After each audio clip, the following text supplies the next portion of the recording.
si Jade Buhoy at narito ang mga napapanahong balita.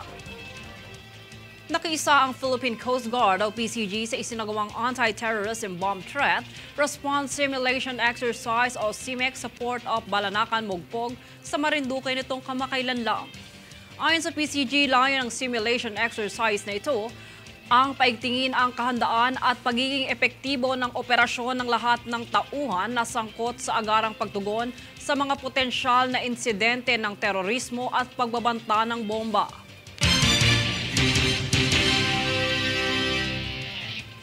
Habang inaresto ng Bureau of Immigration o BI ang mga dayuhang Chinese, isa sa mga ito ay pinaslang ang kanyang sarili samantala ang tatlong kasama niya ay nahuli ng otoridad sa lungsod ng Angeles sa Pampanga. Ang kabuuang ulat tunghayan mula sa balitang ito. Isang pangyayari ng pagpaslang ng isang suspect sa kanyang sarili habang inaaresto ng otoridad ang kamakailang iniulat ng Bureau of Immigration o BI sa Angeles City, Pampanga. Ayon sa BI, ang suspect ay Chinese na miyembro ng kidnap gang sa Central Luzon na lumabag sa Philippine Immigration Laws kasama ng 3 pang dayuhang sangkot sa krimen. Inaresto ng BI ang mga dayuhan sa isang condo building ng Angeles kung saan kinilala ang mga suspect na si Feng Shengheng, Chao Yibo at Wang Yan. Habang ang pumanaw na dayuhan naman gawa ng pagbaril sa kanyang sarili ay si Wu Fuwen. Pahayag ni BI Commissioner Norman Tansinco, ang mga ito ay suspect sa pagpaslang ng 9 na dayuhang tinapon ang mga labi noong mga nagdaang buwan pa ang nakalipas. 6 sa mga pinaslang ay mga Chinese habang ang 3 ay mula sa Malaysia, Vietnam at Japan. Paglilinaw ni Tansinco, papatawan ang mga ito ng kasong deportasyon samantalang mananatili muna ang 3 sa kanilang detention facility para sa mga kaugnay pang kasong isasampa. Jade Buhoy, nag-uulat para sa One Media Network. Isinagawa ng Metropolitan Manila Development Authority o MMDA Special Operations Group Strike Force ang operasyon ng pagsusuri sa mga nakaparadang sasakyan bilang parte ng paghahanda sa nalalapit na ikatlong State of the Nation Address o SONA. Ang mga sasakyan na iligal na nakaparada ay natiketan kung saan hinatak naman ang ilan. Tiniyak ng MMDA na ito'y isasagawa araw-araw upang maiwasan ang pagkakaroon ng matinding traffic pagdating ng SONA.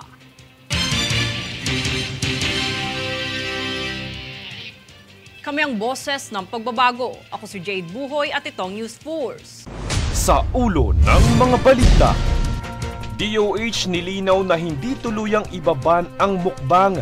Regulasyon lamang ang isinusulong umano ng kagawaran. Gun at liquor ban ipapatupad sa Quezon City kaugnay ng SONA ni PBBM sa ika-22 ng Hulyo. Speaker Martin Romualdez pinahayag na pangunahing agenda sa SONA ang 2025 budget. Suspended Mayor Alice Guo di pa nakakaalis ng bansa ayon sa kanyang abogado. DOT posters sa NAIA inulan ng batikos dahil sa maling lokasyon ng Banawe Rice Terraces. Chinese national pinaslang ang sarili habang inaaresto ng BI. 2 dayuhang sangkot arestado sa Pampanga. Patas at pantay na balita, komprehensibong ulat para sa pulso ng masa. Ito ang News Force.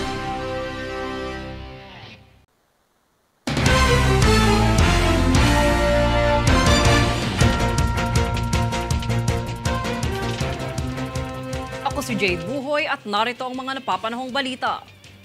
Umakyat na sa 6 ang nasawi habang higit 60,000 pamilya ang inilikas dahil sa matinding pag-ulan sa mga rehiyon ng Zamboanga Peninsula, Northern Mindanao, Davao Region, Sacsargen at Bangsamoro Autonomous Region and Muslim Mindanao.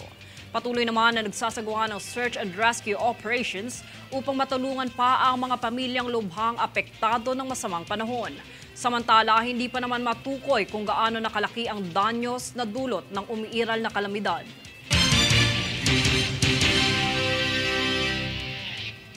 Nadagdagan na ng 2 istasyon sa lungsod ng Quezon ang EDSA Busway kung saan mayroon itong panibagong pasilidad para sa mas pinabuti na serbisyo sa publiko. Makibalita kay Daniza Lopez. Matagumpay na binuksan ng Metropolitan Manila Development Authority o MMDA at Department of Transportation o DOTR ang 2 panibagong istasyon sa EDSA Busway, ang Philam at Kamuning sa lungsod ng Quezon. Ang bagong istasyon sa Philam ay binibigyang prioridad ang mga senior citizen at persons with disabilities o PWDs dahil sa natataglay nitong elevator. Ayon kay DOTR Secretary Jaime Bautista, layo nitong bigyan ng kaginhawaan ang bawat pasahero na mas maging komportable ang kanilang biyahe. Itinaguyod din ang Smart Traffic Surveillance System kung saan pagbabahagi ni MMDA Acting Chair Romando Don Artes ay mayroong 166 na mga CCTV camera at 21 na nagtataglay ng Artificial Intelligence o AI sa rutang Monumento hanggang Rojas Boulevard. Daniza Lopez nag-uulat para sa One Media Network. Mas pinalawig na Overseas Filipino Workers o OFW Lounge, ilulunsad ngayong darating na Biyernes sa Ninoy Aquino International Airport o NAIA. Inaasahan na mas pinalaking espasyo nito ay mag-e-enjoy ang mga kababayan nating OFW sa amenities na inahandog at maraming magagamit sa lounge habang naghihintay ng kanilang flight. Matatagpuan ito sa NAIA Terminal 3 malapit sa Gate 7. Kami ang boses ng pagbabago. Ako si Jade Buhoy at itong News Force. Sa ulo ng mga balita, DOH nilinaw na hindi tuluyang ibaban ang mukbang. Regulasyon lamang ang isinusulong umano ng kagawaran. Gun at liquor ban ipapatupad sa Quezon City kaugnay ng SONA ni PBBM sa ika-22 ng Hulyo. Speaker Martin Romualdez pinahayag na pangunahing agenda sa SONA ang 2025 budget. Suspended Mayor Alice Guo di pa nakakaalis ng bansa ayon sa kanyang abogado. DOT poster sa NAIA inulan ng batikos dahil sa maling lokasyon ng Banawe Rice Terraces. Chinese national pinaslang ang sarili habang inaaresto ng BI. 2 dayuhang sangkot arestado sa Pampanga. Patas at pantay na balita, komprehensibong ulat para sa pulso ng masa. Ito ang News Force.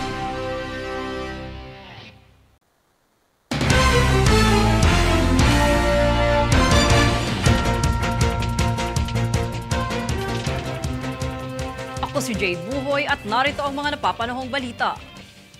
Isang anthropological archaeologist na si Stephen Acabado ang nakapansin sa maling detalye ng poster ng Department of Tourism o DOT sa Ninoy Aquino International Airport o NAIA Terminal 4 kung saan nakalathala na matatagpuan umano ang tourist spot na Banawe Rice Terraces sa Benguet. Isa itong pagkakamali sapagkat ang totoong lokasyon ng Banawe Rice Terraces ay matatagpuan sa Ifugao. Umani ng samut-saring pang-aasar ang ahensya mula sa mga netizen kung saan kalaunan ay tinanggal rin ang nasabing poster. Nananatiling tikom ang DOT hinggil sa maling ad na bahagi ng kampanya nitong Love the Philippines. Nasa Pilipinas pa umano si suspended Mayor Alice Guo na kinumpirma ng kanyang abogado. Panawagan ng pamahalaan sa kanya, sumuko na lamang at harapin ang akusasyon laban sa kanya. Para sa detalye, narito si Francis Riudique.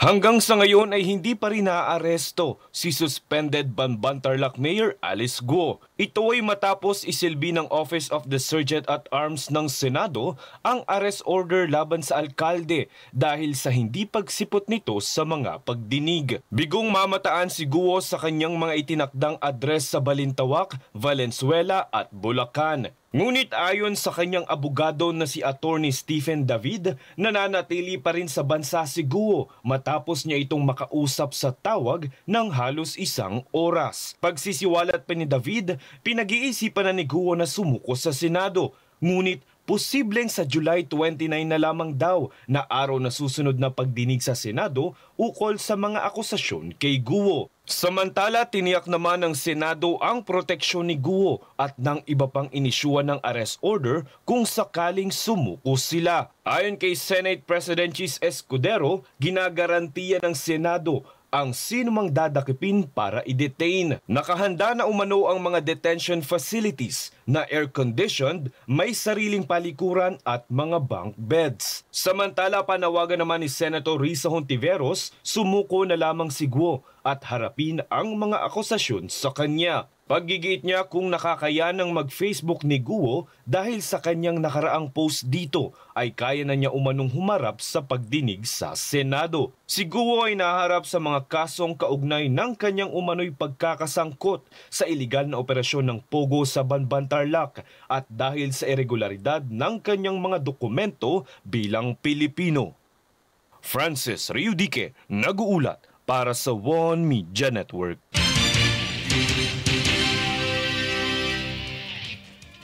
Nilinaw ng Department of Health o DOH na hindi nito planong iban ang mukbang sa bansa. Ayon kay DOH spokesperson Albert Domingo, hindi ban kundi pinag-aaralan lamang na magkaroon ng mga regulasyon sa gawain ito. Pagigiit niya, hindi maganda sa kalusugan ng overeating o labis na pagkain kahit masustansya ang mga ito. Sa kabilang banda, bukas naman ang kagawaran na makipag-ugnayan sa mga content creators upang makakalap ng mga konsultasyon ukol sa issue.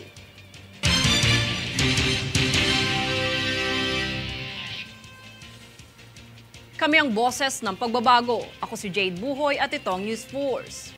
Sa ulo ng mga balita, DOH nilinaw na hindi tuluyang ibaban ang mukbang. Regulasyon lamang ang isinusulong umano ng kagawaran.